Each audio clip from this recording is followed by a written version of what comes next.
We're still running? We're still okay. Okay, this is the fourth lecture, Introduction to Literature, the novel.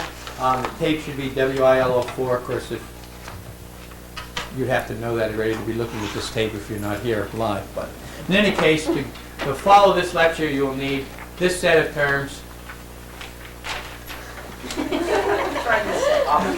this set of terms, or any one of these. Introduction to the novel. So you need this set of terminology, and then there's some different examples of style in there, but we'll get to those momentarily.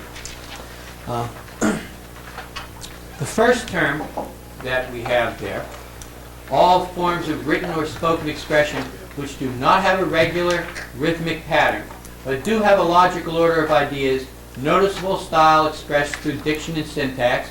You remember diction and syntax from the poetry section. Diction is the choice of words. Syntax is the order that you put the words in. Not merely their order within the line, but their order even in groups. That is, what paragraphs come first, what sections of the book or literary work come first. And recurrent but irregular rhythms. And of course the answer to that is R, prose.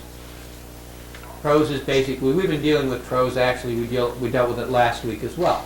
The short story is written in prose. The essay is written in prose, although most of our emphasis will be on prose as a form of fiction, particularly when we're dealing, as we are today, with the novel. Of all the prose written, though, the novel is probably the most prestigious form because it combines a lot of the ideas which were earlier done as essays with narrative, with techniques of fiction, things that the short story doesn't do. Short story writers they have some status, but within literature, the poets are usually the highest status because they never make any money, no matter how good they are at what they do. And because they have so few words to deal with, they have to have the exact, perfect words. But once you move outside of poetry, once you move into the prose genres, the novelist has far more status than does the short story writer or the writer of novellas or the writer of essays. Probably because the novel is such a hard thing to do. I mean, some people it takes 15 or 20 years to write a novel. The average novelist probably does it in a year, maybe less. But that's a year of concentrated work. And you're also dealing with a very broad area in terms of the potentials that a novel has. When you've got, 300 or 400 pages to play around with an idea, you can do a lot more with it than you can do with 20 pages, naturally. So prose, then, is all the written forms that don't have this regular rhythm. Now we're going to talk, if you look down to number 3, 3 talks about rhythm for prose. The irregular but pervasive pattern of vocal stress and rhetorical emphasis in prose writing. It never falls for long into a single recognizable pattern. Now that's prose in itself. The difference in prose rhythm and can be seen maybe if we take a look at some poetic rhythm for a second. Now this is a poem which is written in normal prose syntax. It sounds like speech, it looks like written down prose. But you'll notice there's a recurrent rhythm as I read through it. It's The Road Not Taken by Robert Frost. Two roads diverged in a yellow wood, and sorry I could not travel both and be one traveler. Long I stood and looked down one as far as I could, to where it bent in the undergrowth. Then took the other as just as fair, and having perhaps the better claim, because it was grassy and wanted wear. Though as for that, the passing there had worn them really about the same. And both that morning equally lay, and leaves no step had trodden black. Oh, I kept the first for another day. Yet knowing how way leads on to way, I doubted if I should ever come back. I shall be telling this with a sigh, somewhere ages and ages hence. 2 roads diverged in a wood, and I took the one less traveled by, and that has made all the difference. Notice how there's a regular, repetitive rhythm from stanza to stanza in that. And yet if we type this out in a line, it would look like prose. But when we read prose, just skip over to the back for a second and just do one of those samples. It isn't. Along the Paris streets, death carts rumble, hollow and harsh. 6 tumbrils carry the day's wine to the guillotine. All the devouring and insatiate monsters imagined since imagination could record itself are fused into one realization, la guillotine. You notice the rhythms in that. There is a rhythm in it, but it's not a fixed rhythm that you can point out. The rhythm doesn't stay the same. It doesn't recur over and over again in the same sequence. So prose rhythm then is different from poetic rhythm in that it's irregular and pervasive. Sometimes you have to read a whole story before you get the feeling for the rhythms of the story. And for a novel, of course, the same thing is true. We're going to look a little bit more closely at prose rhythm when we look at style, which is the last thing that we'll be doing today. So the answer to number 3 then is T, prose rhythm. Number 2, the rhetorical principle that elements should be given important positions and appropriate development is C, emphasis. And of course the idea here is that the most important parts of the story ought probably to have the most space devoted to it, ought to be given the position in the story that is most important.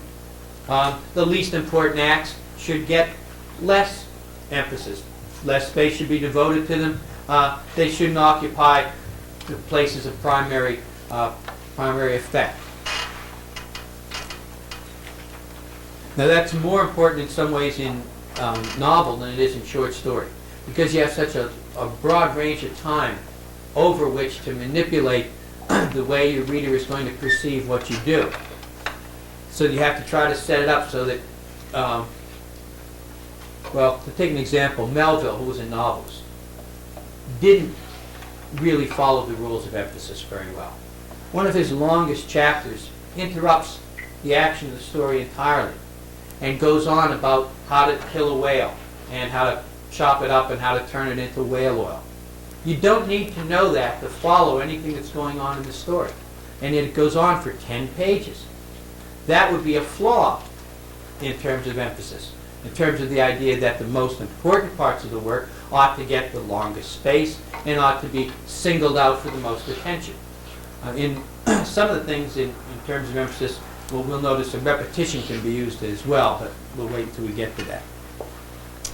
Number 4 is important. This goes all the way back to the Greeks. The art of persuasion is particularly true in prose, where persuasion is a basic part of the novel. The novel, more than the short story, and probably even more than the poem, has been used to change people's ideas, to change their minds about things.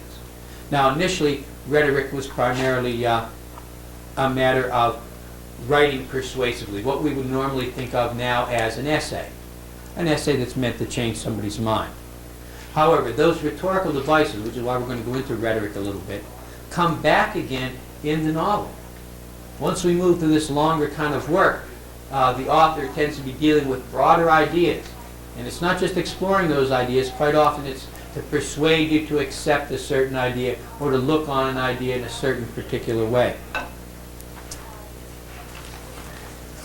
There are a lot of these techniques that it mentions of presenting facts and ideas, but they ought to be clear. In other words, people ought to understand what it is that you're saying. They ought to be persuasive. They ought to give good reasons for accepting the idea that the author wants you to accept. And they ought to be in attractive language. This is true whether you're writing a novel or a short story or an essay. Anywhere in prose, those 3 characteristics ought to apply to what you're doing. And when they do, that's part of the techniques of rhetoric. Rhetoric was founded, as you can see, by Corax of Syracuse in the 5th century. And he laid down 5 basic divisions of the public speech. They were, of course, interested in speech more than writing because movable type hadn't been invented then, and not all that much was written down. Most of what people did was oral. When we did that section on the brain, and I had done the memory pegs and how to form a picture in your head. An example of one of the ways to do this. Let's say you had to remember Corax of Syracuse. First of all, I would think of Arnold Schwarzenegger, Conan the Barbarian. That would remind me of Corax because it sounds like Corax. And then for Syracuse, I would put an orange and an orange and black football jersey on, because that's the colors of Syracuse. Actually, it's Syracuse, but if you're an American, you mispronounce everything anyway. That's why people don't think that we have the culture that Europe has. Europe has all those languages, they pronounce everything right. The Americans tend not to. And then on that jersey, I would put a 5 for the 5th century, and a little raised 5, like 5 to the 5th power, for the 5 divisions of the speech that Corax of Syracuse was famous for. Now, if you're able to make little pictures like that in your head, the rest of the information, you notice how it's all organized into a picture now. What century it is, the number of divisions of the speech, where he was from, and of course some key that would make me remember his name. Anytime you can do that with anything that you have to memorize, it'll come back all that much more easily. And it's good to always try to do one little factual thing like that if you're studying for a test, because if you've got the general principles that you're supposed to cover on the question, you'll get the full credit for it. But if you can throw in a little detail as well, it looks like you know vastly more than you know. So it's always a good technique if you're studying for a test to try to remember at least 1 or 2 little facts that you can throw into your essay. It makes you look very erudite. The number 5, 4 by the way was M, rhetoric of course. 5 is K, poetics. Now Aristotle divided up the ways of presenting ideas into 2 forms. The emotional and imaginative way, and the organized logical way. One way that was supposed to appeal to the intellect, another way that was supposed to appeal to the emotions. You can see what he's really doing is dividing up language and the use of language into the same way that the brain uses them. One side primarily connected with emotion and perceiving things emotionally, and another side perceiving things sequentially, logically, intellectually, applying logic to them. Poetics, of course, eventually becomes poetry, the way of looking at poetry, which is itself a way of presenting things in an emotional and imaginative way. The function of one whole half of poetry, at least, is aimed at generating emotion. In fact, when we get to the Romantics, eventually you see that the Romantics, that's all they cared about was generating emotion. It didn't even matter if you really understood the poem. If the poem frightened you or upset you or made you happy, that was good enough. In the Middle Ages, rhetoric was still popular. It was still the primary way of organizing language. You notice there that in number 6, which is Q, the trivium, everybody who did any studying at all, had any kind of higher education, learned 3 things: grammar, logic, and rhetoric. How the language is formed, ways of putting ideas together in a sequential order, and then rhetoric. Little embellishments of language to make the language appropriate to what you're doing.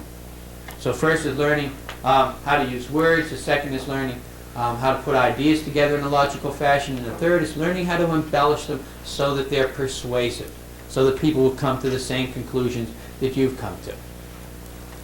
Among the 5 divisions of speech, the first one, number 7, is S, the proem. And the proem was, again, Corax's first division. And in this, you have a brief introduction. And he had it fairly formalized. In the introduction, there was a statement of purpose, an invocation of the gods, or an acknowledgement of earthly help. Now, eventually, that acknowledgement of earthly help sometimes would be simply a quotation from somebody, with the idea then that being passed on to your reader that everything you were saying could be seen within the context of this quote that you had made. Your understanding of the situation came from having read this quotation, and that's what gave you the insight, so that the reader then, having seen the quotation, should be expected to have similar insights to the ones that you have.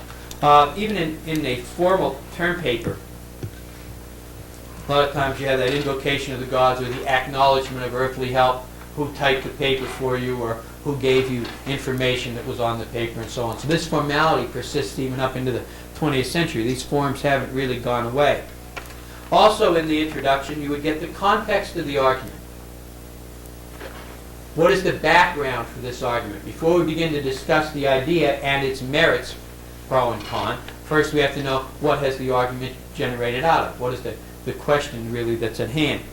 And then, because this was aimed for people who were arguing in public, generally over politics, there's a summary of the previous remarks, especially the ones that will support your argument, or the ones that you intend to attack. Now, there's also a couple devices you can use in there. If you ever happen to be in oral arguments with people, generally before you start your premise, it's a good idea to summarize what they have said. If you summarize it properly, this is where rhetoric comes in. Let's say you've heard somebody's arguing against you, and you've seen 2 or 3 weak spots in their argument. Before you start your arguments, you summarize what they've said. Within that summary, though, you devote more space and more time to the parts of their argument which are flawed. Then you go on and say, well, and although my opponent is probably correct, you never say your opponent is certainly right. I mean, everybody's going to stop listening to you. Why should they listen anymore? My opponent is probably correct about this. Name one thing, then go on to the 4 or 5 or 6 things which your opponent isn't correct about, and attack those. So by using rhetoric, then you're going to persuade people. The object is to persuade them, and this is one of the ways. They may look like, I suppose they are cheap tricks, come to think of it. Although to people who deal with rhetoric and persuasive language, it's a sort of a game anyway. And as long as everybody plays by the rules, it's an interesting game.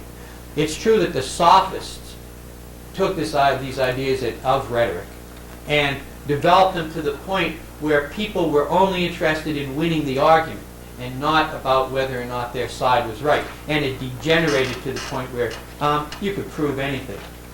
And in fact, the truth is, if you study rhetoric and practice it a bit, you will be able to prove anything.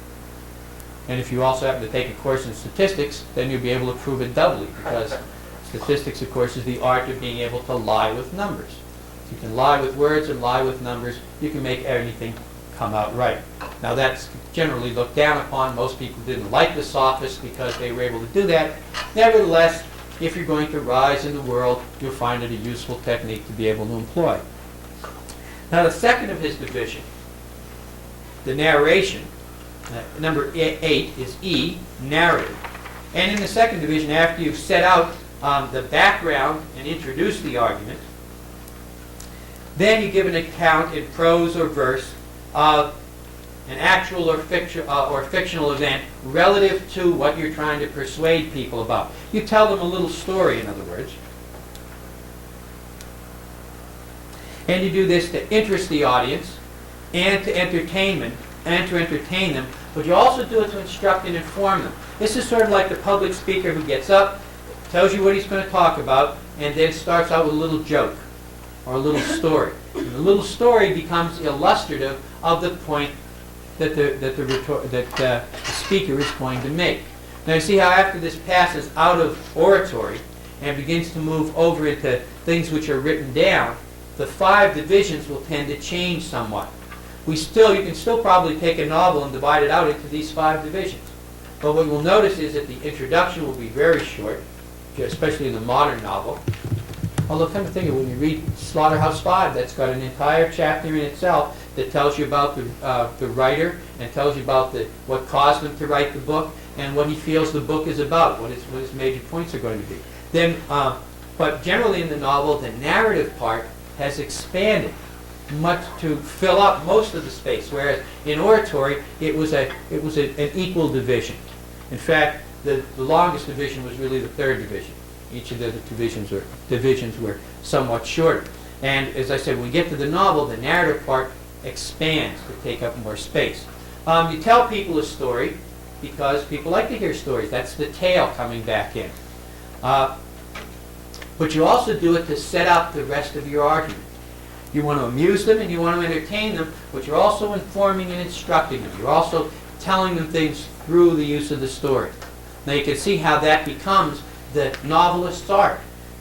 Making people accept certain ideas by putting them into a concrete form of series of events, a narrative that they can follow.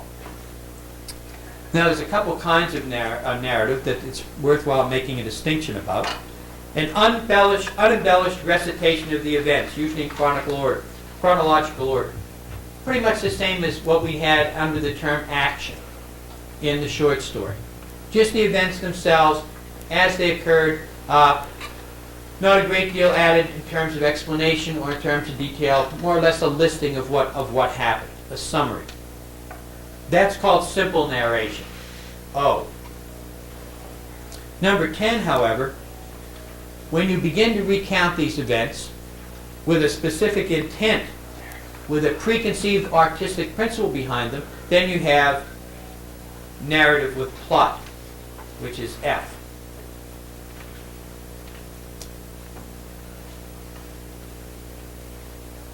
Of course, the artistic principle is what shapes what it is you do with the novel. That's the important part, and that's what changes the novel. The artistic intent is generally broader and more intellectual in novels than it is in short stories. You can afford to deal with more complex problems because you've got a lot more space to deal with it. Also, you would tend to have a reader who would be more interested in intellectual problems in a novel. A person who doesn't like to think a real lot, but still likes to be entertained, might read short stories. But somebody who's going to spend several hours dealing with ideas in the form of a narrative is going to be somebody who's probably more interested in ideas anyway. So the novel tends to be more intellectual than the short story is. And again, its narrative has generally more plot to it than a short story has because you've got more events. You can also have a number of subplots, of course, in the novel too. While something as important is happening to the main characters, there should also be important things that raise questions in the reader's mind about what is happening with the more minor characters. Now, the third part of Corax's divisions of speech, number 11, is the argument, and this is the part where you begin to convince the audience by proving or disproving a proposition. Generally, the proposition which you brought up to them in the introduction. Some of the ways to do that are also summarized there. First is to take the narrative, which everybody was interested in, or the little anecdote, the joke generally, and explain how that is related to the proposition which you are going to prove or disprove. Then you present a summary of the main points that prove or disprove your argument, the point that you want to attack, and you relate them back to the little story that you told people. Now, number 12 is, of course, the fourth division of Corax's oratory, and that's L. Number 12 is L, the remarks. And in the remarks section, you make some more illustrations and examples. You might even bring in another little anecdote or two, and make comments on the argument itself. This is also a place where you more or less spike the guns of your opponent. In other words, this is a place where you anticipate contradictions to the point you want to make. Make them yourself, and then immediately demolish them. So in other words, you can see how it gets to be a game back and forth. You're only going to get the stage for a short period of time, and you've got to convince people. Other speakers are going to follow you. Other speakers have preceded you, probably arguing contrary to what you're arguing. So you want to be able to take the argument away from them. The purpose of rhetoric is to persuade people. So naturally, when you get a chance in this part of the speech is where you begin to make your remarks. You comment on your own argument. You comment on the previous arguments if necessary, and you anticipate the arguments that are coming up and demolish them before they can be raised. If you can't demolish them, somebody's got an argument that you can't find a good counter-argument for, the best thing to do is to accept that point and then to make exceptions. Now, this is generally true. What my opponent says is generally true. However, this is a special case where it isn't true, and then you point out why it's a special case. Or you anticipate the arguments again that they're going to make against yours, and you head them off. It's as if you get, normally when there's a debate, you speak, and then your opponent speaks, and you get to rebut his arguments. Well, in oratory, when Corax was around, you weren't necessarily going to get a second time to speak. So you had to anticipate ahead of time and make your rebuttal as part of your speech. And this would be the fourth section. The remarks would be the section you would do that in. The fifth of the divisions, of course, is the peroration. And in that is, of course, the summing up, the conclusion. You'd have a summary of the basic points of your argument, and then an emotional appeal for their acceptance. You can see how if an emotional appeal was considered a legitimate thing to do, how it would fit very nicely into rhetoric when it shifts over and becomes the novel.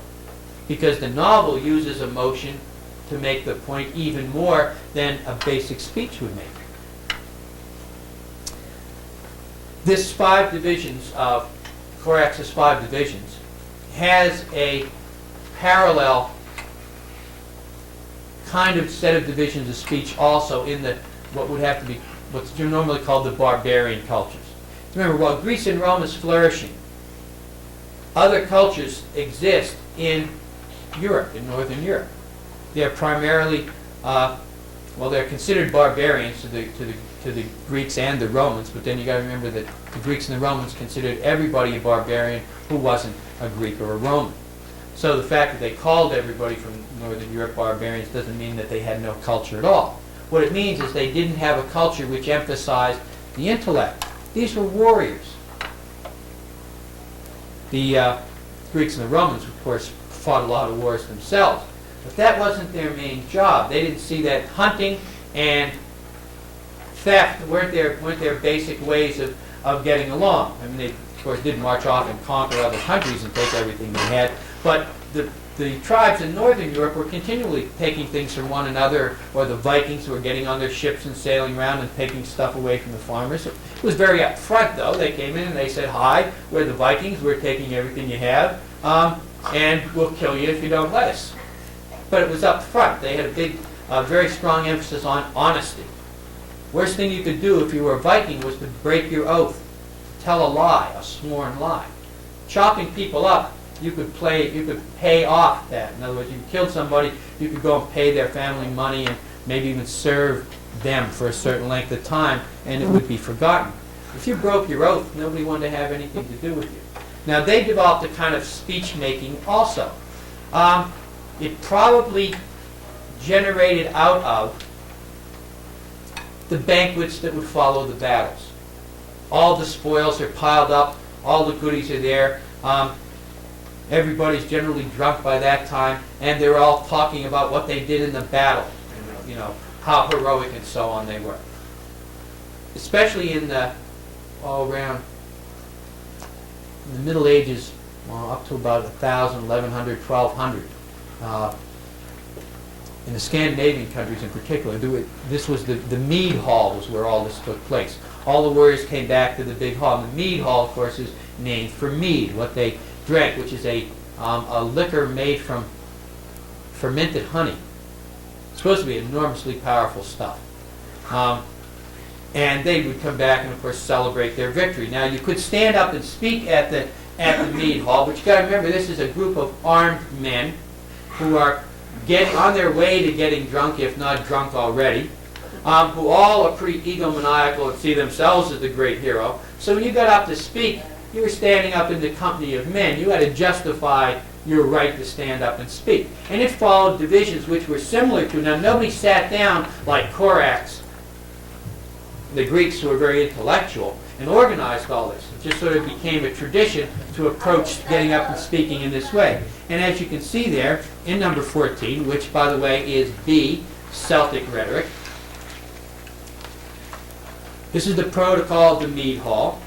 And the first thing that you did was to get up and tell people who you were. Not only your name, but generally also who your father was and your grandfather was, if they were anybody to brag about. Boasting, bragging was a common form of literature at the time. So you get up and say who you were, and then of course you would establish your right to speak. If you weren't a warrior, you didn't have a right to speak. If you were a woman, you had no right to speak at all. except when somebody spoke to you generally. So you have to stand up and tell them why you had a right to speak. In other words, what you had to do with the problem that was being discussed at hand, what your experience with it was, or sometimes just the fact that your right to speak was simply the fact that nobody could shut you up. And that's what the third part of that division there is there, where it says the ability to sustain your right to speak. In other words, you stand up to speak and everybody starts saying, sit down, we don't want to hear from you, and then you have to say, well, listen, this is who I am. I mean, I'm Beowulf. I tore the arm off a monster that was 11 feet high, and then I hit him with it. I'm so nasty that if anybody tries to make me sit down and not talk, they're going to die. And then you would go on with the rest of your exploits, and after about 10 minutes, pretty soon everybody was saying, all right, go ahead, talk. We've all admitted now that you're a pretty tough guy, and if you're tough enough, you've got the right to speak. So the long, where we had the narrative in the Greek form, the narrative takes the form of the exploits of the person who's standing up to speak. And they're done at length generally to convince people that nobody's going to be able to shut them up anyway, so they might as well be quiet and let them talk. After that was done, the person would make their point and then put down the objections. You have to remember that a lot of these people were not all that coherent anyway because of the alcohol that they had consumed, and some of them weren't all that articulate, so their counter-arguments just consisted of shouted insults.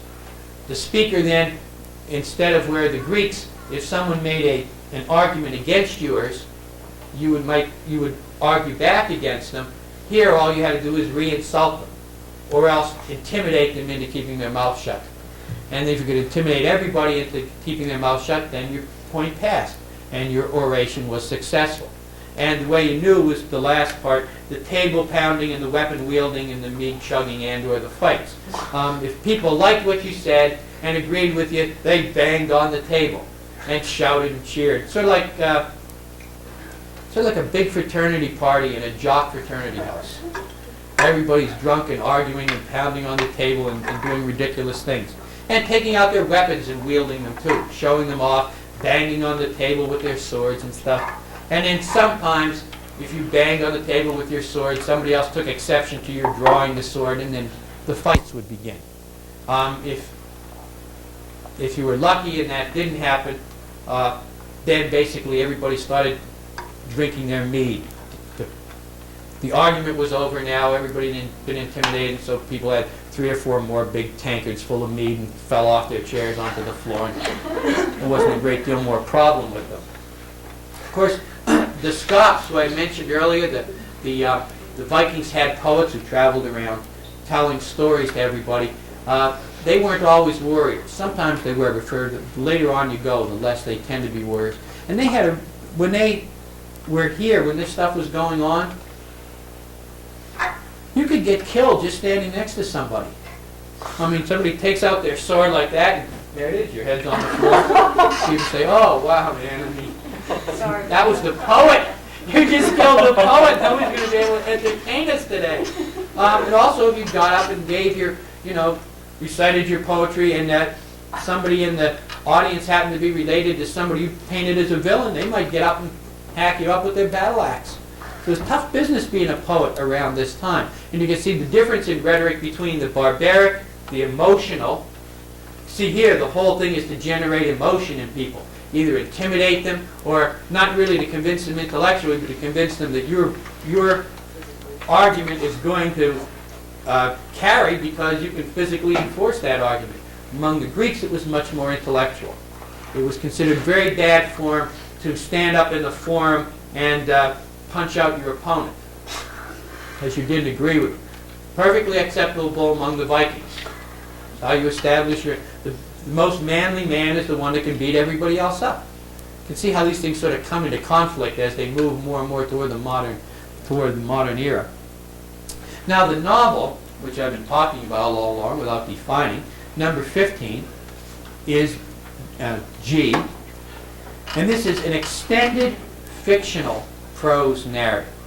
Now that's what sets it off from the essay and from the nonfiction book. It's a made-up story. Even where it's based on real-life events, it is not itself a real life event. Things are made up. It's prose.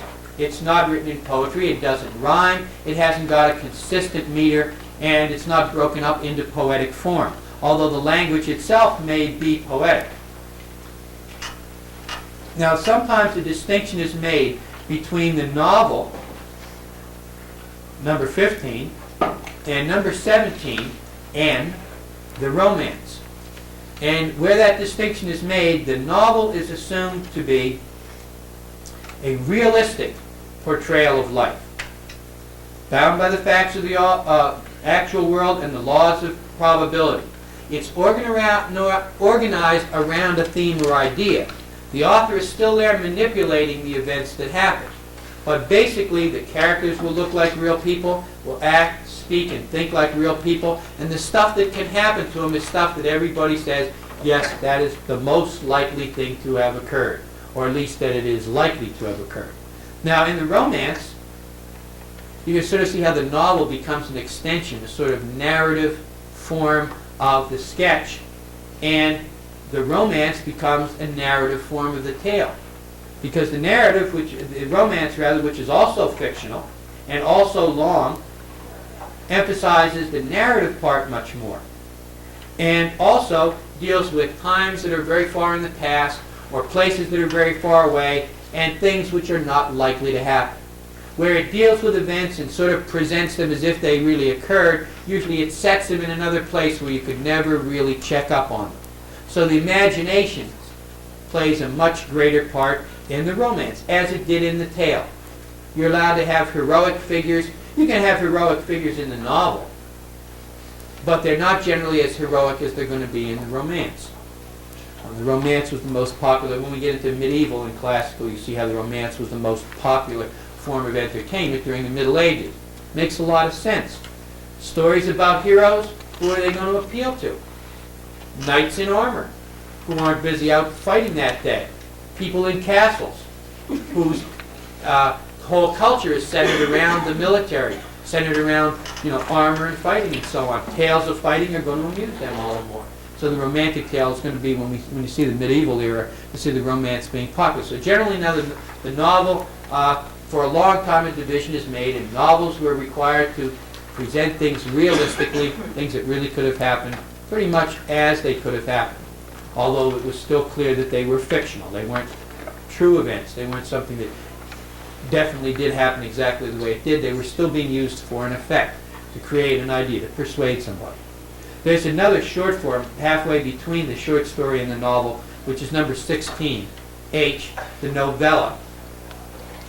And this tends to be a story which is like the novel, only much shorter. Say maybe 15 to 20,000 words instead of 70 to 100,000 words. Boccaccio is the Cameron, I believe I mentioned when we did the short story. Sometimes that's seen as the forerunner of the short story. A lot of short erotic tales, more or less tied together. That probably has less of a claim to being the first novel than the Arabian Nights.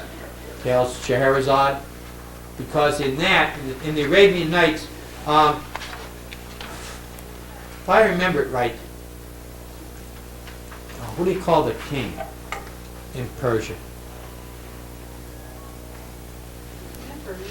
No, it wasn't an emperor. It had another name. The Maharaja. I think he's the Maharaja. Anyway, whenever he picks somebody from his harem, they get to sleep with him, and that being the high point of their life, and since nothing else anywhere near as good as that is ever going to happen to them, they were necessarily killed the next day. Well, Scheherazade gets her turn. She's taken out of the harem, and she starts to tell the king a story first. And when she starts to tell the story, she branches off from that story into a second story. Finishes the second story, and it's daylight. Now, the king can't kill her because he doesn't know how the first story came out. So he says, all right, come back tomorrow night. But tomorrow night, we're going to have a short story. We're going to get to it, and that's going to be it. And of course, second night she comes back, starts to tell him the first story, branches off into the third story. Finishes the first story for him. Doesn't finish the third story. Gets to be dawn, says come back, and we have the 1001 Arabian Nights. 1001 short stories. The reason, though, that it's a novel is because we have a framework which is tying all of these stories together. And often, while Scheherazade is telling the stories, some of the stories have a point to make about something that's going on between her and the king. And of course, by the time she gets to the 1000th story, the king has fallen in love with her and marries her and doesn't cut off her head. And as far as we know, she spends the rest of her life telling him war stories, apparently. It probably was that he always wants to know how the stories come up. That's a novel because it's got an overall framework that ties all these little things together. Now, in the Decameron, you don't have that. Each of the stories is independent. Sometimes I think they may be told by characters, but you don't get there's no tension. In other words, it's just these people sitting around. I think in the Decameron there's a plague, and they're all outside of the town in the city, and they're amusing one another by telling the stories. But you don't have that ongoing tension the way you do in the 1001 Arabian Nights. Number 18 is a special kind of novel called the picaresque novel. And in the picaresque novel, you have a series of episodes, events that occur. They are not necessarily logically connected. In other words, it's just one series of one adventure after another adventure. Everything isn't necessarily going in the same direction. And usually, as you can see there, they're about a rascal of low estate who is always getting himself into trouble and then managing to get out again. And the description, where it really works as a novel, the description of those adventures is used to make comments on the world as it is at that time. Notice again, a technique which we get from the sketch. Using what is described to make an analysis of contemporary events, which is what the picaresque novel does. Well, give me an example of that, like James Bond, James Bond would be a picaresque novel. One of the first ones is Tom Jones, if you've ever seen that movie. Tom Jones is thought to be he's adopted by this rich guy. He's really found on the guy's doorstep.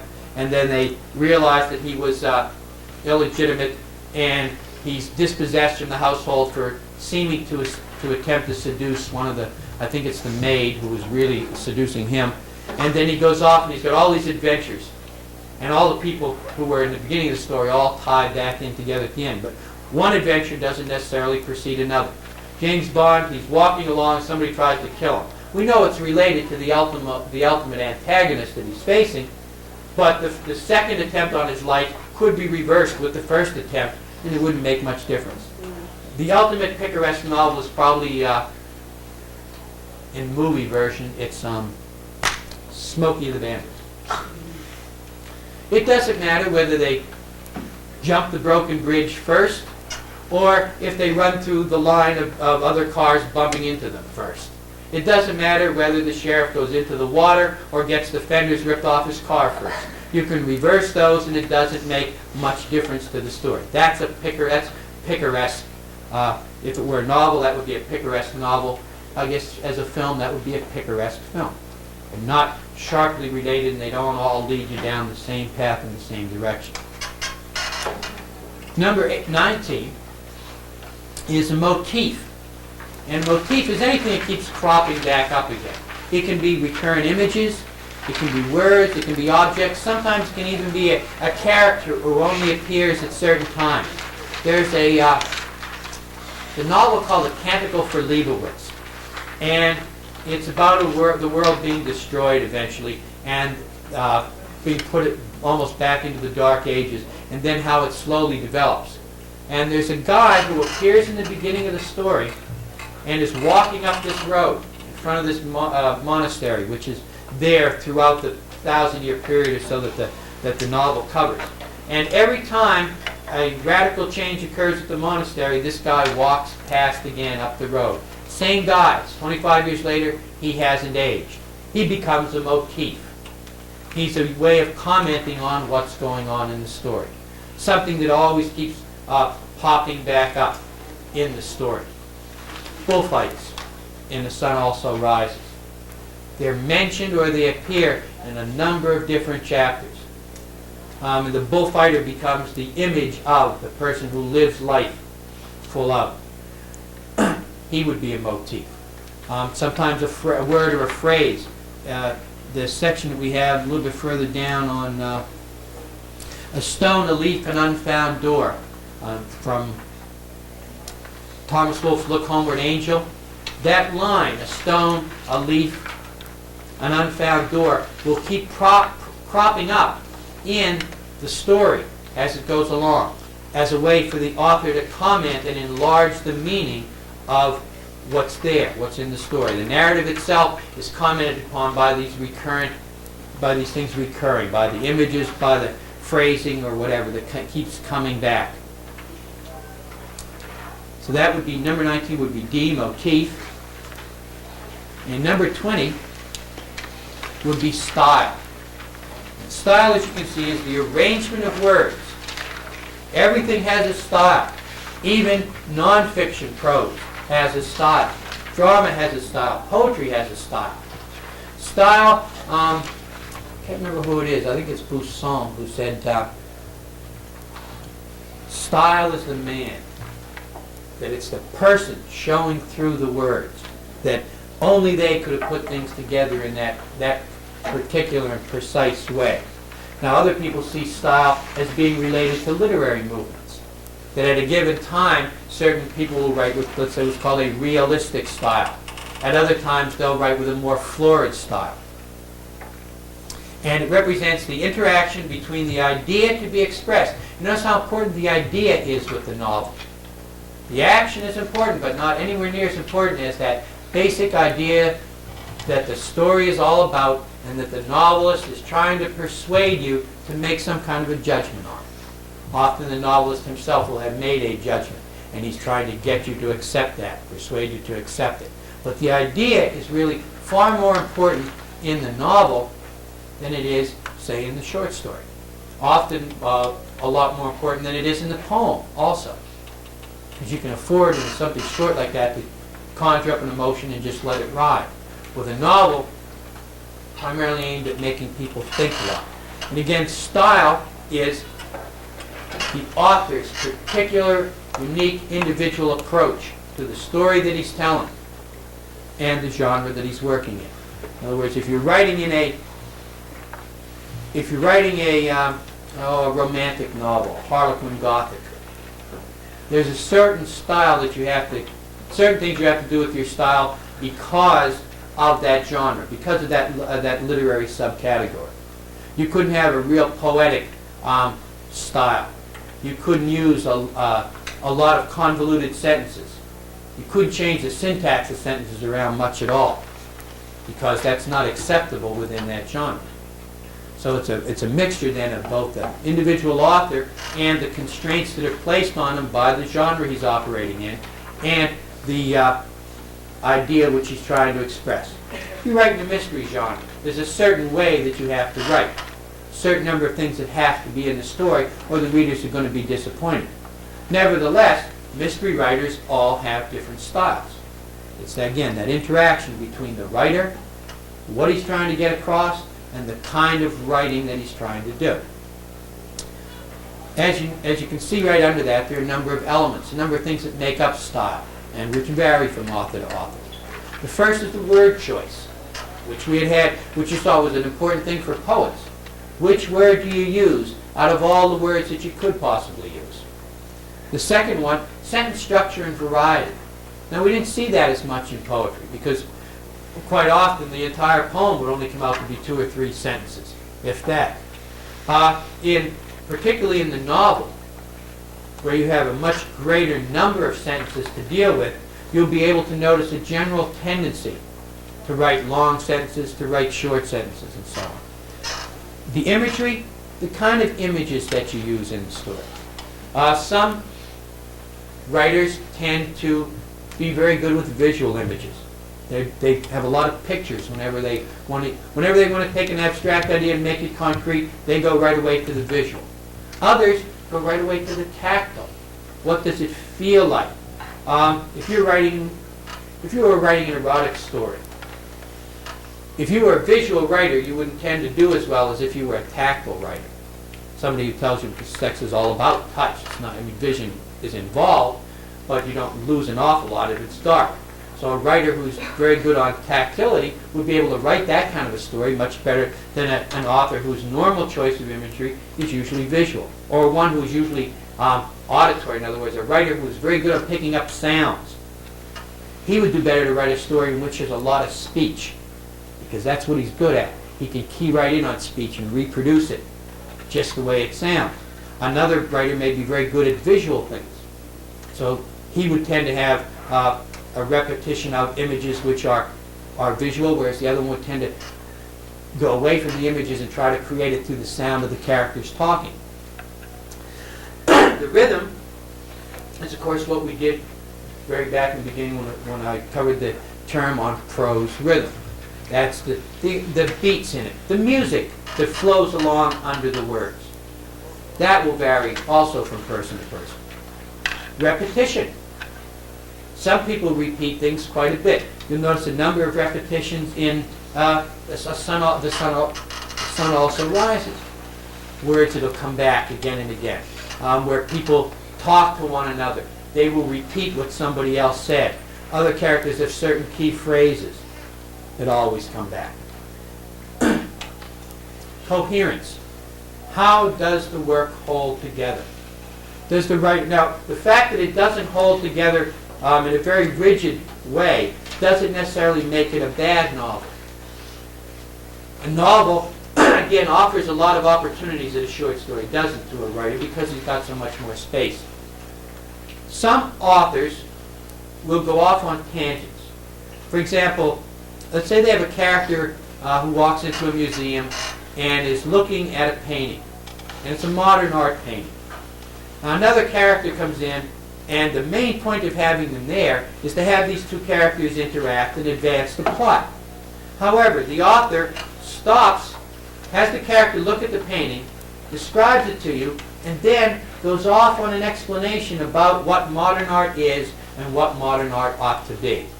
He might do that for 3 or 4 paragraphs, and then the people begin to talk. Now, if he's using that really effectively, he's entitled to go off on tangents like that. Because remember, the novel is about ideas, even more than it's about actions and even more than it's about characters. So because it's about ideas, anytime the writer wants to go off and deal with ideas blatantly, he's entitled to do so. However, he runs the risk of losing his audience if he goes off on those tangents for too long. Because the reader who's there trying to follow the story may appreciate that little essay on modern art if it appears somewhere else, but they see this, I mean, you know, the guy's standing there looking at the movie and the woman is walking through the door. There are readers who are waiting for them to get together. Sorry, it's stable marking. Yes? That's like Vonnegut, isn't it, in Slaughterhouse 5, when he keeps going off to the different spots? Yes, Vonnegut's a great example for coherence. When you put the work back together again in a normal chronological order, you'll see that if he had arranged it differently, it would have looked like an ordinary novel. Yeah, it would have had like 3 different main ideas to it. One for each spot or for each person, and then off on the other planet. And those would have run more or less sequentially. But he doesn't. He switches those all around. And he makes it seem incoherent because, of course, like most tales, he's dealing with time. Time is the idea that that novel is all about. And what happens because of time? I couldn't hear that. Yes, that's the one about the war, Slaughterhouse 5. And he jumps around a lot in that. Again, you couldn't put it down for being incoherent. Other authors, as I was saying, tend to... Now, Vonnegut is pretty much... except that he jumps around in time. He doesn't go off and talk a lot about, say, what modern art is or what war is really worth, the way some other authors do. Robert Heinlein, for example, take a science fiction author, will go off for 2 or 3 pages on modern art right in the middle of what he's doing. Melville, as I had said, went off for a whole chapter on how to cut up a whale. went off at another time in the same. And Moby Dick is sometimes considered the great American novel, if there has ever actually been one. Most novelists believe that the great American novel is yet to be written. Doesn't get written soon, though. It's probably never going to get written because novels, like everything else, this is ridiculous. Taking a course on literature and it's all going to be TV after a while. Print as a medium looks like it's dying out. And the novel, the only thing that's keeping the novel going is the movies. If you go to publish a novel now, first thing an editor looks at is, what are the movie rights on this? Because that's where they're going to make their money. That's where the author's going to make his money too. But that means that if you write a very introspective novel, a novel where everything goes on in the character's head, you're not going to get that published anymore. A guy named William Golding, who wrote a book called Lord of the Flies, had a lot of action in it. Wrote another novel called Pincer Martin, in which a guy is washed overboard and clings to a rock in the middle of the ocean. And for 250 pages clings to the rock and examines the little barnacles and stuff that are on the rock and the seaweed and thinks a little bit, but nothing really goes on in the story. There's no way in the world that book would have gotten published now. Wasn't that like Old Man and the Sea sort of? Well, Old Man in the Sea, you have the adventure of him pulling in the fish, and whether he'll get it or not. Oh, the hanging on, the endurance part of it is the same. The difference is that the Old Man in the Sea goes on for several days, and this thing, I guess it's only really like about 8 hours. And then the guy lets go of the rock and drowns. He doesn't get saved in the end. That's all it is, somebody's last moments. Well, that's a good, I mean, when you read it, it's a good novel. You do get into the feelings of the character, and it will be an emotional experience for you. But that novel would not be saleable anymore, because it has to be you have to be able to make it into a movie. That, of course, that's a difference in style. Novels written in that style, not going to be written now. Novels got to emphasize action a lot more, because again, film eats action. You have to have something going on all of the time in film, which we'll get into a little bit more when we go into drama. Something has always got to be moving on that screen. The character isn't moving, the camera's got to move. And you can't have them doing a lot of thinking because there's no action. Nothing moves when somebody thinks. Unless you do flashbacks, but I don't want to get into the drama thing until next week. Emphasis, we've already looked at. Emphasis is giving the right amount of attention to the most important parts of the work. Right across from it are the different ways of adding emphasis to a thing. Position, which we've met already in poetry. The end is a position of greater emphasis than the middle or the beginning. And the beginning is generally a place of greater emphasis than the middle is. So you can see there are the places that the writer really has to concentrate his best efforts. In the first part, he's got to do it in order to lure you into the novel. Because after all, what the novelist is trying to do here is to get you to commit 3, 4, 5 hours of your time. So he's got to be real good in the beginning. He should be good all the way through. But if he's going to fall down anywhere, he can afford to fall down a little bit in the middle. By then he's aroused your interest, and you have a vested interest in finishing the book. He should finish it with a bang, because that way it'll stick in your mind. If it just sort of dribbles away, even though you finish the novel, it's not going to last because you're not going to recommend it to anybody else. So position is important for emphasis. Repetition is another form of adding emphasis. If a thing keeps coming back a couple times, we begin to assume that it must be important. Why does he keep mentioning it to us? Because he doesn't want us to miss it. So it goes. So it goes. So it goes. Over and over again in Vonnegut's Slaughterhouse-Five. The amount of detail. Now you may have, writers vary in their style in terms of how much detail they're going to add anyway. But let's assume you have a writer who doesn't give a lot of detail in any place in his book, as opposed to a writer who gives great detail about everything. The writer who gives little detail will still give more detail about things which are of greater importance if he knows his job. And the writer who gives vast amounts of detail will still give more detail about the things which are of major importance than things which are of minor importance. Space, especially in the novel, where you can Well, the short story, since short stories occur in such a relatively small amount of space, you can't notice it as much. But within the novel, you'll notice that some chapters are longer than other chapters. Segments of the book will stretch over different parts. That rhythm that's created over the whole is sort of like the rhythm that you hear when you hear a symphony. You are aware of the music as you're hearing it, but you have to really look at it at length to be able to notice how sounds that came out in the first movement are repeated in the second movement and repeated in a different way in the third movement. That's the way a novel works.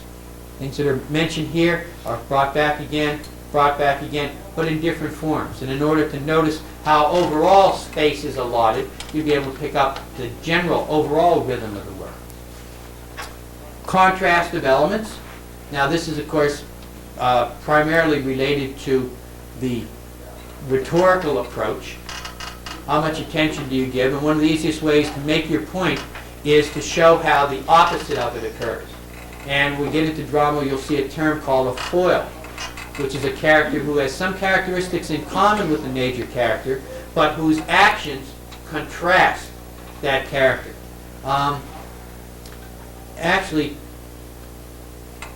Jake has a number of foils. Bill Gordon, also a newspaper man, doesn't have any war wound that keeps him from sex in any way. So his behavior in regard to his attitude towards Brett is different than Jake's. Brett could be seen as a foil for Jake. Now, she's not a newspaper woman, but she has been wounded. She's emotionally hurt, which causes her behavior to be the way it is. The same way Jake has been emotionally wounded by the war. So they would be set up. So in other words, by contrasting elements in the story, you can contrast characters, you can contrast actions, you can contrast settings. You can have the story taking place in one place which is very lavish and posh, and then the next chapter you might, in order to contrast that, have a different character who is suffering from poverty, and to play off those two in order to make your point. Just the way an orator would play off contrasting elements within his speech. Selection, of course, we've seen already in poetry. What things you decide to pick out to put into the story to begin with. Of all the stuff you could tell your reader about what's going on, what ones do you pick out to tell him? And what ones do you leave out? Climactic arrangement, building things towards a crescendo so that they peak pretty much towards the end. The way, I guess the way symphonies go. You know, they build and build and build and build, and they hit this real peak, and then it just sort of trembles off. The way the music goes up at the end of the movies, it gets real loud at the end. Mostly, we expect literary works to build that way. It goes back to that matter of emphasis again. The end is where you get the greatest emphasis, so you got to make sure that you're building your momentum towards that end. And then the number 8 method of emphasis, mechanical ways, putting things in italics to make them stand out. The quote that we had, that I had started there, Stone a Leaf and Unfound Door, is in italics in the beginning of the book, and then appears in pieces in italics throughout the book. So whenever a word's put in italics, it's going to jump out at you. Most of the stuff in italics in Hemingway are foreign phrases and terms. You know, he's always got the French word in there for the drink, and the French word for what they're doing, and so on. Part of that's classical, showing off your erudition and stuff, and showing how hip he is. I mean, he's not a tourist. He practically lives there. He's become almost a native Parisian, and he can use the language easily and so on. But he still puts it in italics, not just because it's a foreign term, which you're supposed to do on the basis of grammar, but also because he wants those things to stick out in your head. He wants you to get the flavor of living in France. Now, you notice he doesn't do what another writer, who we won't rename, D.E. Cummings, who was out of the same generation, had also gone to France as an ambulance driver, had been put in jail by the French because he made some questionable statements about the French government. He will have whole sentences, sometimes several sentences in a row in French, none of which are translated and none of which you can figure out from the context. That's a little different than the way, and he puts all those in italics. So in other words, italics can be used to point out to the reader something is going on here, something significant. Another way, of course, is punctuation. Whether you decide where you decide to put a period is really important in poetry. When I think about McClish, all morning long I put in a semicolon, all afternoon long I took the semicolon out. In prose, it's also still important. Whether you decide to break things up into a lot of little short choppy sentences, or whether you try to flow them all together. For example, if you look over on page 2, it was the best of times, it was the worst of times. It was the age of wisdom, it was the age of foolishness. It was the epoch of belief, it was the epoch of incredulity.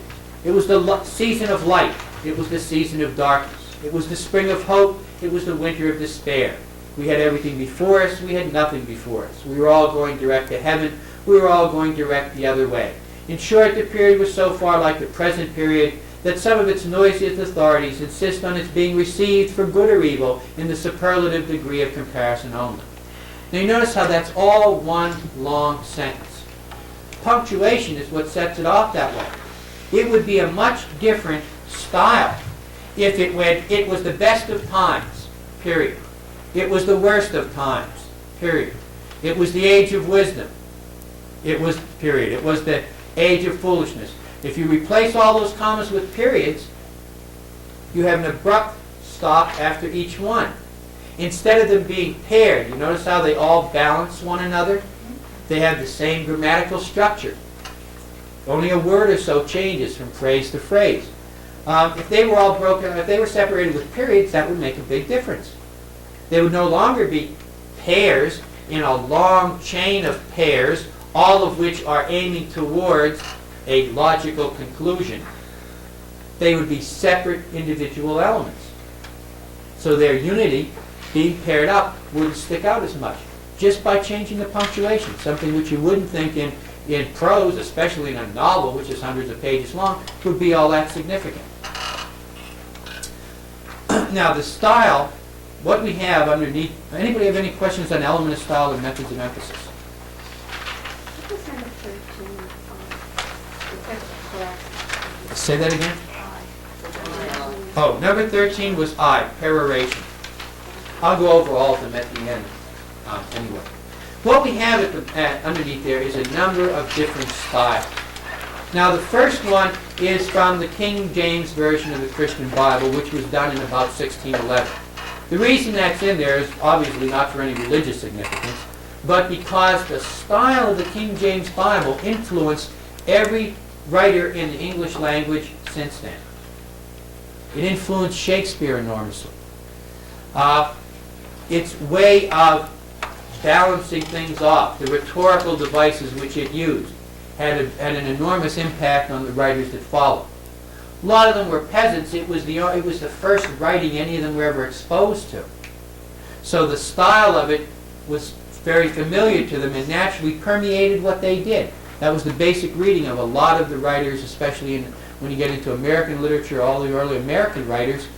Their style is plain style, and where they balance and embellish it, it's like this King James Version. Mr. Good? Yeah, didn't they use that as their textbook back in, for their schools back then?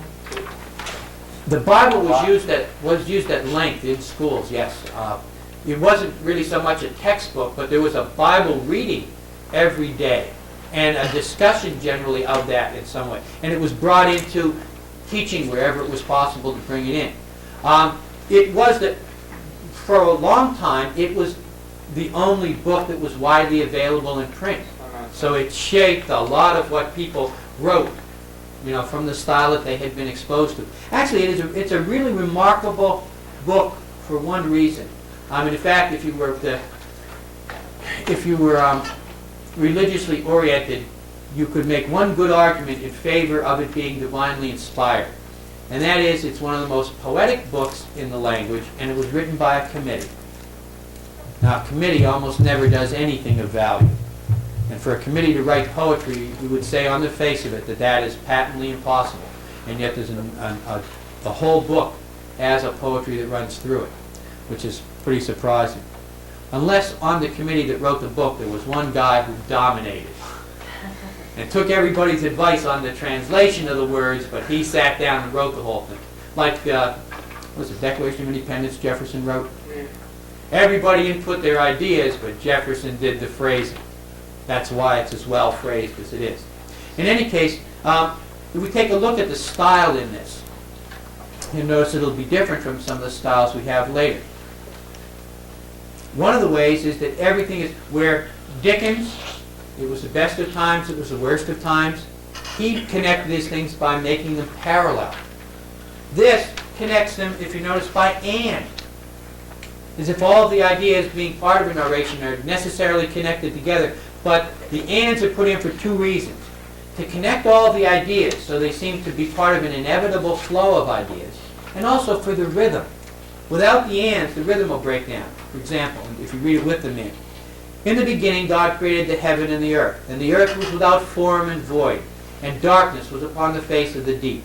And the Spirit of God moved upon the face of the deep, and the Spirit of God moved upon the face of the waters, and God said, let there be light, and there was light. And notice what happens if we drop out the ands. In the beginning God created the heaven, the earth. The earth was without form, void. Darkness was upon the face of the deep. The Spirit of God moved upon the face of the deep. The Spirit of God moved upon the face of the waters. God said, let there be light. There was light. Notice how that the flow, the inevitability of it, just drops right out. The rhythm changes enormously. Those ands connect everything together, give it a poetic rhythm. Now, remember, there is a difference between poetic rhythm and prose rhythm. Prose rhythm can fall into a pattern like this for a while, but it can't fall into the same definable, clearly recognizable pattern for any length of time. If it does, it stops being poetry. Now, as we move to the 20th century, you'll see a lot of writers who blurred that distinction, who essentially wrote 70,000 words of poetry and passed it off as prose because that was the only thing you could sell. If you went to a publisher and said, I got a 70,000 word poem, he would say, that's very nice. If you put it in a big enough box, you can use it for a doorstop. Because nobody's going to buy 70,000 words of a poem. But if you say, I've got a novel with some poetic language, they might tend to look at that. But that distinction is more apparent the earlier we go back. So you notice in here again how removing just a few words changes the whole style, the whole way that things are written. Repetition. We see a lot of repetition in here. Repetition of the word the earth. God comes in 3 times. And the parallels. The Spirit of God moved. The Spirit of God moved. God created heaven. Earth was without form. Darkness was upon. Parallel grammatical structure. Another technique. Sentence length. We have a series of short, simple sentences made into a series of short, compound sentences by connecting them with and. Simple sentences by themselves become repetitious after a while. It's like hitting the reader on the head with a hammer after a bit. So you have to vary them. This doesn't vary them a lot. It varies them by using the and in different places to connect full sentences or a full sentence and one word or one phrase. If you look at the second example there, this is of a very early novel, 1605. In fact, it's even earlier than the King James Version. It's also not written in English. It's a translation from Spanish. This is Don Quixote by Cervantes. And he doesn't have a connected style. You don't find a lot of ands in here. What you do find is parenthetical expressions. Remember, a parenthetical expression is basically anything you could put in parentheses. And anything you could put in parentheses, you can lift out of the sentence without drastically changing the meaning. You'll get rid of a lot of the embellishments, but you won't change what the thing says. Down in the village of La Mancha, the name of which I have no desire to recollect, there's the parenthetical phrase, there lived, not long ago, one of those gentlemen who usually keeps a lance upon a rack, an old buckler, a lean horse, a coursing greyhound. Soup, composed of somewhat more mutton than beef, the fragments to be served up cold on most nights, lentils on Friday, collops and eggs on Saturdays, and a pigeon, by way of addition, on Sundays, consumed 3/4 of his income. Now notice you could take all those parenthetical phrases out and the meaning wouldn't change a lot. Down in the village of La Mancha, there lived one of those gentlemen who usually keeps a lance upon a rack, an old buckler, a lean horse, and a coursing greyhound. Soup, lentils on Friday, collops and eggs on Saturdays, and a pigeon on Sundays consumed 3/4 of his income. Things move faster. You don't get that idea of a sort of laid-back, calm, a person who's sitting down to tell you a story that's going to take a fairly long time. It's a romantic story. That was a romance. Yes, it's a romantic story. In fact, it's a story about, as a lot of realistic stories are, about a person trapped in the ideals of romanticism who was eventually destroyed by them. But nevertheless, manages to triumph as a human being because he has those beliefs, even though everybody else ridicules him. He lives in terms of a purpose that other people miss. When we take the parenthetical phrases out, it speeds up. The emphasis is going to be placed then on the adventure, the action, rather than on a tranquil recollection of that action. Notice he's also got another technique in there, a technique of rhetoric. When he lists things, he always does them in fours. Now, it's a rhetorical device which is commonplace in English to do things in threes or in twos. Something and something else, or something, something, and something else. We don't usually tend to do things in series of four. Cervantes does by extending that series by one more thing to a reader who's used to things only coming in threes. That stretches it out. That makes his style slower and more leisurely in its pace than another style would be. So we have, and now even within the four things he's doing, a lance, a buckler, which is a shield, a horse, and a greyhound. What else does he do that's parallel with those four things? What he eats to soup, how he serves his soup. In the next series, we have a series of explanations for almost each thing that's eaten. One is soup made mostly from mutton, which is served the next day. And then the pigeon is by way of addition. How about in that first series, though? The lance, the buckler, the horse, and the greyhound. What do you add? The village and the gentleman? What do you... Oh, I'm sorry. Maybe I'm phrasing the question wrong. Notice that each thing is described. He doesn't just say a horse, a buckler. He gives each one at least one adjective: an old buckler, a lean horse, a coursing greyhound, a lance upon a rack. Everything has at least one detail added to it. Again, that tends to slow it down, to make it richer, more expressive. And also gives us an idea that the pace is not going to be the kind of rapid pace that we expect out of Hemingway. I mean, you start Hemingway and, boy, things are moving along like crazy. Of course, because he's got a lot of dialogue, a lot of talking back and forth between the characters. That's short, that moves you through, that makes you think that the thing is passing very quickly, because you only have to read halfway across the line. So it's a good technique to give that idea. Even though Hemingway, you may not think there's an awful lot of action in that novel, it feels as if something is going on because we're moving so rapidly through the events, which of course he does with the use of dialogue. Now let's take a look at the third style. This is in one of the first English novels, Tom Jones by Henry Fielding, which I mentioned earlier. In this one, you notice that the author appears. He's right there talking to the reader as reader. There's no attempt to simply narrate a story and have you focus in on the story. Here the reader pops in and says, I'm here, I'm telling you the story, you are there, the reader, I'll tell you what's going to happen next, I'll tell you what's happened before, let me explain. In fact, there's a place in the middle of Tom Jones where Fielding does a whole chapter saying, now don't be worried, dear reader, it's true that the hero looks like he's going to die in this situation, and a lot of people are unhappy. But stick with me because I'm going to straighten everything out by the time we get to the end of the book. You don't see that very often. Another place I think you can see it in anything anywhere near modern is in Vanity Fair, which is around the same time as Washington Irving. I think it's 1804 it takes place. It's written a little bit somewhat later. It's Thackeray. But Thackeray does the same thing too. He'll pop into the story and say, now don't forget, these are only characters. I've made them up in my mind. So although terrible things are happening to them, don't be upset and don't cry about it. It'll be all right. I'm here and I'm manipulating it all. And we have the same thing here with Fielding. I have told my reader in the preceding chapter that Mr. Allworthy inherited a large fortune, that he had a good heart and no family. Hence, doubtless, it will be concluded by many that he lived like an honest man, owed no one a shilling, took nothing but what was his own, kept a good house, entertained his neighbors with a hearty welcome at his table, and was charitable to the poor, i.e. to those who would rather beg than work, by giving them the offals from it. That he died immensely rich and built an hospital. True it is that he did many of these things.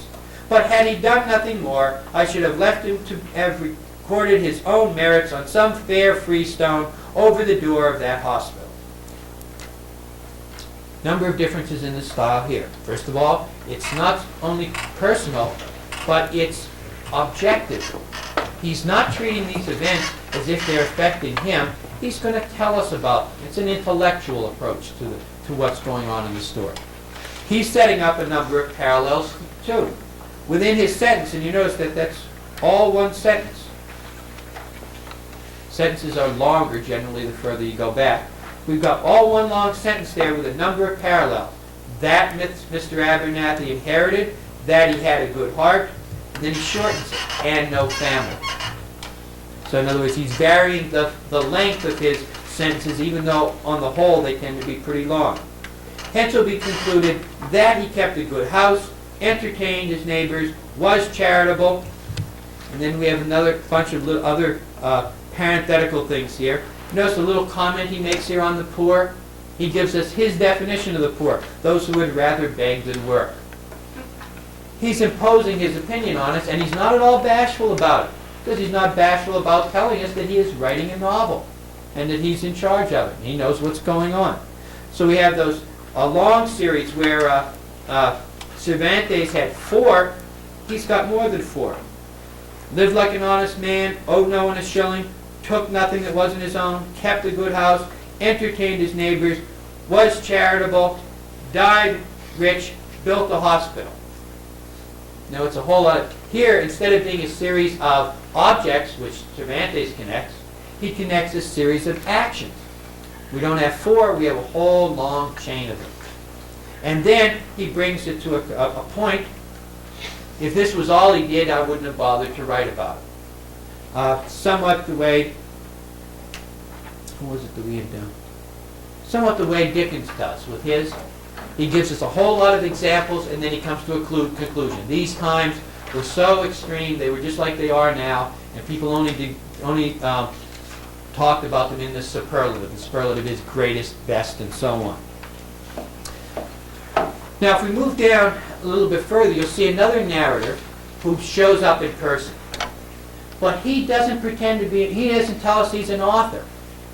He writes this story. Wieland, by the way, is the first American novel of any note. It's a mystery story. It's a Gothic novel. It's not bad either, considering how long ago it was written.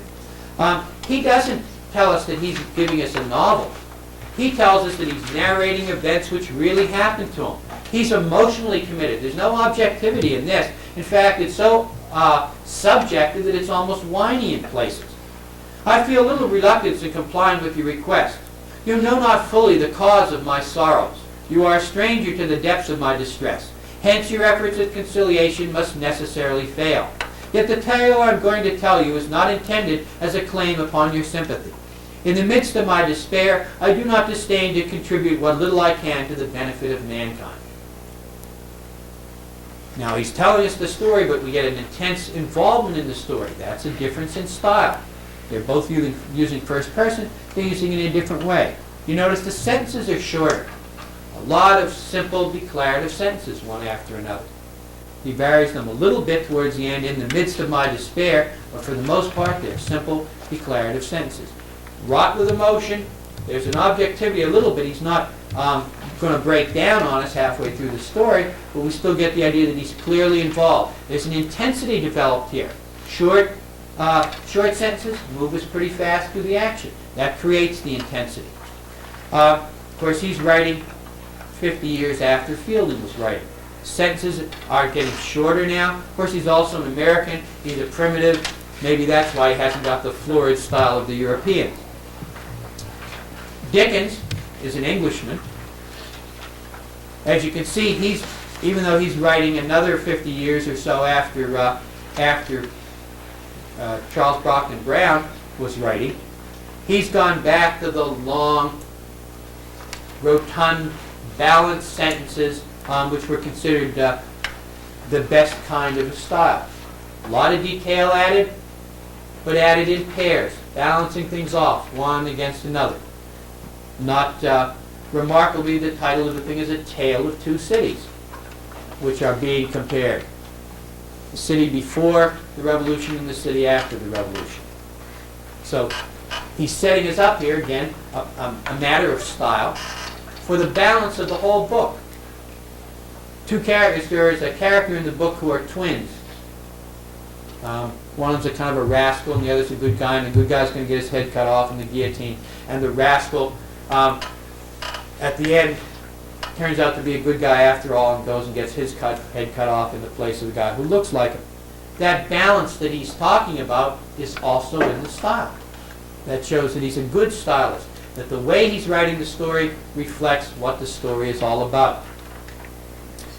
Now the next one is a 20th century piece of work by James Joyce. Nobody that I know of, except people who would like to be intellectuals, read James Joyce for pleasure. I doubt really that they read James Joyce for pleasure, unless they're one of those people who loves to do the double cross-sticks in the New York Times. Because it takes you forever to figure out what James Joyce is saying. I know there are people who have finished Finnegan's Wake, and there are people who have finished, what is that other one that's that he's famous for? Ulysses. I'm not one of them. I get about 2 paragraphs into James Joyce and I say, oh, this is really cute and it's great, but I'm not going to read 60,000 words of poetry. You know, I'll go find Hemingway, he goes right to it, and I can get to the car chase right away. Notice how poetic the diction is in this. First of all, punctuation. And this is the first sentence in the novel. Doesn't start with a capital letter. River run, past Eves and Adams, past the Garden of Eden. The river comes back again in the book, used as a motif. And it's the river that runs past the Garden of Eden, and it also runs past England. For swerve of shore to bend of, from swerve of shore to bend of bay. That's the run of the river. Notice the the alliteration for effect there, another poetic device. Brings us by a commodious vices, which may be the right pronunciation, I'm not sure. I think it means a roundabout way. But James, of course, Joyce doesn't bother to translate for us. Being a neoclassicist, he assumes that all literate people can read at least 6 languages, including Greek and Latin. And if some of the riffraff happen to pick up this book, it's good for them to be confused, and they'll put it down. It's not aimed for them anyway. It's only meant for intellectuals. Commodious vices of recirculation back to Howth Castle and environs. The river is run past and come back, run full circle past the Garden of Eden and come back to the place where the story is going to take place, Howth Castle. Sir Tristram, Waller d'Amours, which I'm not sure whether that means here is the lovers, or violator of loves, because sometimes he writes a thing in French but changes the French word so it's an English pun. This thing is full of puns. Furore the short sea, which being the English Channel, had pass encore, passed again, you know it's an English word pass, and encore, the French word for again, run together into one word, something you don't normally do in prose, another poetic technique. Re-arrived from North Armorica because North America, the United States, was the armory of Europe. It's written in 1939 when we were supplying arms to the British in the beginning of the Second World War. So that's why it's North Armorica. Like the only thing important about North America is that that's where the guns come from. On this side of the scraggy isthmus of Europe Minor, to wield or fight his peninsulated war next to isolated, or because Joyce does a lot of things that might be penisolate war. That is, all wars are really phallic contests between males. Nor was his topsawyer's rocks by the stream at his father's place, by the stream Oconee, exaggerated themselves to Lawrence County, Georgius, which may be a pun on Georgia, or on gorgeous, or on the Gorgon, the Medusa. while they went doubling their mumper, doubling their money, and also going to Dublin.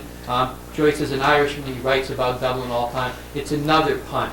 In 1939, probably, if you lived in the same culture as Joyce, you could have read this thing right through, and it would have been funny. You'd have thought what a great writer he was. If you've ever seen a book by John Lennon called In His Own Right, it's a series of about 200-word short stories, which has the same kind of technique. I'll have to look around and see if I can find it, because you can sort of follow his a lot better than you can follow Joyce. Joyce was a great writer for his time. The problem with being a great writer for your time is that your time passes. And when it passes, people don't pick up those little contemporary allusions that would have been picked up earlier. The next one, you notice, is also poetic. But it's not as blatantly poetic. In other words, Joyce is saying, I'm writing poetry here. If you haven't got the intellect to follow it, go get a comic book. Now, this is an aim for everybody. It obviously challenges the reader. If you can't measure up to me, who cares about you? I'm only interested in producing the best possible words. Maybe it'll be 500 years before somebody can read this and understand it properly. The next writer, though, Thomas Wolfe, wants to be poetic, is perfectly willing to use poetic techniques, but isn't threatening the reader, isn't forcing the reader to use all of his intellect to figure out what's going on, because he has his story is basically about a family and the interactions between people in a family, and how the one son loves and hates his parents and eventually goes away and becomes a writer, and how in going away there's a loss. The story, Look Homeward Angel, the title comes from an angel which was sculpted for as used as a memorial for a gravestone, and nobody ever picked it up. And the angel is so perfectly sculptured that it really looks like an angel has been frozen in stone, and it is looking somewhere back towards its lost home. Now, when we get to the Romantic tradition, you'll see that the Romantics, although Wolfe is a 20th century writer, he's still a Romantic who dominated the 19th century. They believed in the lost world, that we all came trailing clouds of glory from this lost world, and that the sorrow we feel in this world is not for what happens to us. It's for our loss of the perfect world from which we came, and our longing to return there. And that's, of course, what Wolfe is writing about. A stone, a leaf, an unfound door. You remember, this is similar to that poem by McClish, For all the history of grief, an empty doorway and a maple leaf. I'm not sure who stole it from who, but I have the feeling that one of them read it from another. But again, a poetic technique. Anybody remember what that's called? Yes. Correlative. Objective correlative. An objective co-relates to the emotion. Again, a poetic device is using it in prose. And of all the forgotten faces, naked and alone we came into exile, that is, into this world. In her dark womb we did not know our mother's face. From the prison of her flesh we came into the unspeakable and incommunicable prison of this earth. Which of us is known as brother? Which of us has looked into his father's heart? Which of us has not remained forever prison pent? Which of us is not forever a stranger and alone? Oh, waste of lost in the hot mazes, lost among bright stars on this most weary, unbright cinder, lost. Remembering speechlessly, we seek the great forgotten language, the lost lane end into heaven, a stone, a leaf, an unfound door. Where? When? Oh, lost that by the wind-grieved ghost come back again. Notice the heavy emotion in that, the subjectivity that's in the poem. Now, we don't have the author popping in there as a person like we did with Wieland, saying, listen, I'm really upset here, I'm going to tell you this story, and it's an upsetting story. We have him intentionally creating a mood with us, but he doesn't intervene himself personally. That's a difference in style. The poetic selection of words, trying to get the most poetic words. And then, of course, in the last one, we have a less poetic diction. A diction which is almost the same as ordinary speech. And this quote comes out of Slaughterhouse Five. All this happened, more or less. The war parts, anyway, are pretty much true. And one guy I knew really was shot in Dresden for taking a teapot that wasn't his. Another guy really did threaten to have his personal enemies killed by hired gunmen after the war. and so on. I've changed all the names. Notice it's just as if it's speech, simple narration, same kind of stuff that we saw in the tale. Short sentences, moving the thing forward. Commonplace colloquial phrases, a guy I knew, pretty much, more or less, same kind of things that you would use in normal speech. Much different than Thomas Wolfe's style. The selection of words are different, length of the sentences are different, parallels of grammatical structure within them are different. I was going to do some of Hemingway's style, but we're out of time. What I would like you to do between now and the small group is to look at those 4 untitled quotes at the bottom and see if you can figure out which of the writers above wrote those as well. One of them's a trick, the last one, but you ought to recognize that style anyway. Anybody have any questions? No? Let me go over one short time then. The answers. Number 1, R, prose. Number 2, C, emphasis. Number 3, T, prose rhythm. Number 4, M, rhetoric. Number 5, K, poetics. Number 6, Q, trivium. Number 7, S, proem. Number 8, E, narrative. Number 9, O, simple narration. Number 10, F, narrative with plot. Number 11, A, argument. Number 12, L, remarks. Number 13, I, peroration.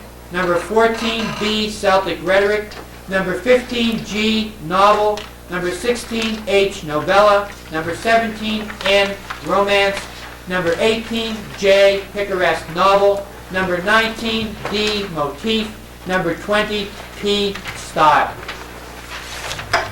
Try and match them up, and then in the small group we'll go over Hemingway's style. So make sure you've read at least the first 2 chapters of that novel if you haven't already. You gave us 3, forget them. One was grammar, one was rhetoric, and what was the middle one? How to use words, learn how to persuade people, and then there was one more. The one under the trivia, grammar, logic, and rhetoric. Logic. That's